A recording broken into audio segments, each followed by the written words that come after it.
मनोज जरांगेंचं आजपासून आमरण उपोषण असणार आहे। शुक्रवारी मनोज जरांगेंसोबत सरकारच्या शिष्टमंडळाची चर्चा झाली आणि तब्बल 2 तास राधाकृष्ण विखे पाटील आणि प्रसाद लाड यांनी जरांगेंसोबत चर्चा केली, मात्र तोडगा निघालेला नाही। दरम्यान मनोज जरांगेंनी सरकारकडे लेखी आश्वासन मागितले। आजपासून आंदोलन करण्यावर आपण ठाम असल्याचं मनोज जरांगे यांनी सांगितलंय। मागण्या मान्य होईपर्यंत मागे हटणार नाही असा इशारा देखील जरांगे यांनी दिलाय।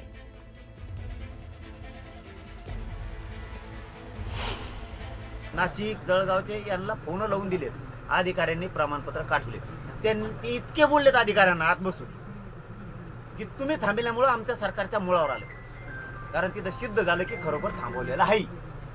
आम्ही म्हणत होतो ना थांबवलंय, ते म्हणायचे नाही सरकारनं कुठं पेंडन्सी नाही आहे, हे त्यांना सिद्ध करून दिल्यामुळं त्यांनी सांगितलं की मी बैठक घेतो 10-11 वाजेपर्यंत रात्री, आता आयुक्तांशी घेतो, मुख्यमंत्र्यांशी बोलतो, सगळं बोलूनच तुम्हाला सांगतो। म्हणलं सगळं बोला, सांगा काय सांगायचं, उद्याचं आंदोलन आहे। तर जरांगेंच्या मागणीनुसार आम्ही ड्राफ्ट तयार केलाय, त्यामध्ये अजून काही बदल असतील ते सकाळी पूर्ण करणार असं मंत्री विखे पाटलांनी सांगितलंय। जरांगेंना ड्राफ्ट व्यवस्थित वाटेल, आम्ही आशावादी आहोत असं विखे पाटलांनी सांगितलंय। विखे पाटील अंतरवालीत जाऊन आज पुन्हा जरांगेंची भेट घेणार आहेत। जरांगेंनी उपोषण करू नये अशी विनंती ते पुन्हा त्यांना करणार आहेत।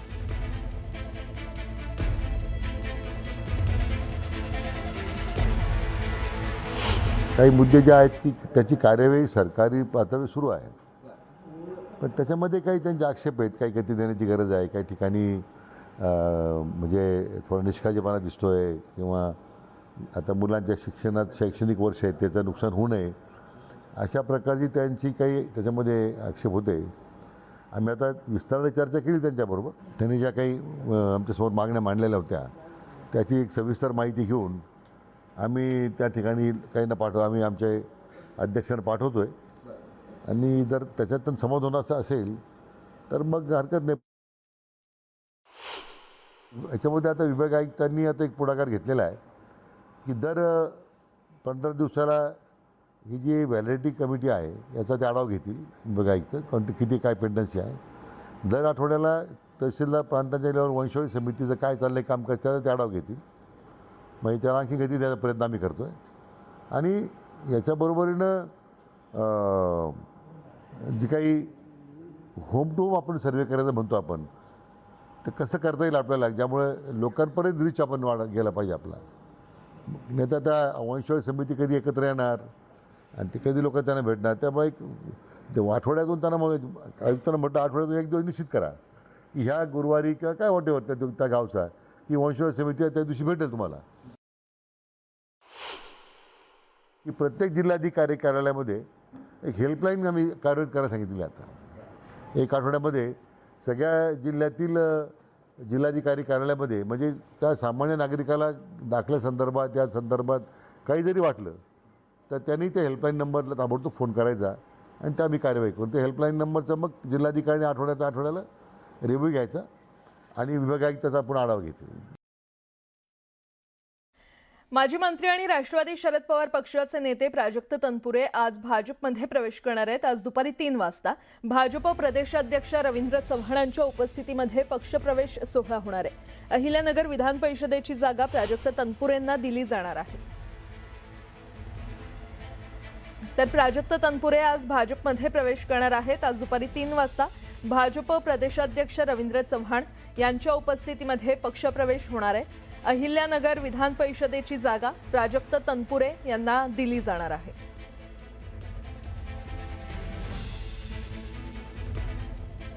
शरद पवारांचे खंदे समर्थक आणि माजी मंत्री राजेश टोपे भाजपच्या वाटेवर असल्याची जोरदार चर्चा राजकीय वर्तुळात सुरू आहे। राजेश टोपे हाती कमळ घेण्याची चर्चा असल्यानं शरद पवारांसह त्यांच्या पक्षाला आणखी एक मोठा धक्का बसण्याची शक्यता वर्तवली जाते।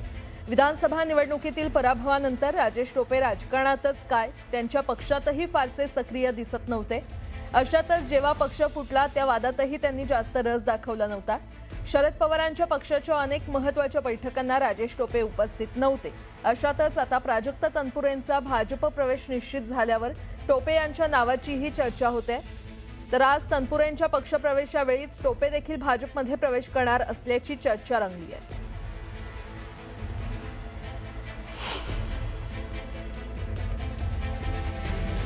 तर मला माहिती आहे, माझी त्यांची भेटही झालेली आहे, मागच्या आठवड्यातच झाली. पण राजेश टोपेबद्दल मला माहिती नाही, कालच आमची दिल्लीमध्ये भेट झाली. काल बैठकीला दिल्लीला ते होते साखर कारखान्याच्या, पण तसं काही ते मला बोलले नाही. पण ते थोडे सध्या नाराजच होते. म्हणजे संपर्काने असं म्हणता येणार नाही. पण बघा आता काय काय होतं ते बघू आपण. पक्षात चालत असतं. माझे दादाच्या बद्दल किती चालू होतं, चालूच होतं, हे चालूच असतंय.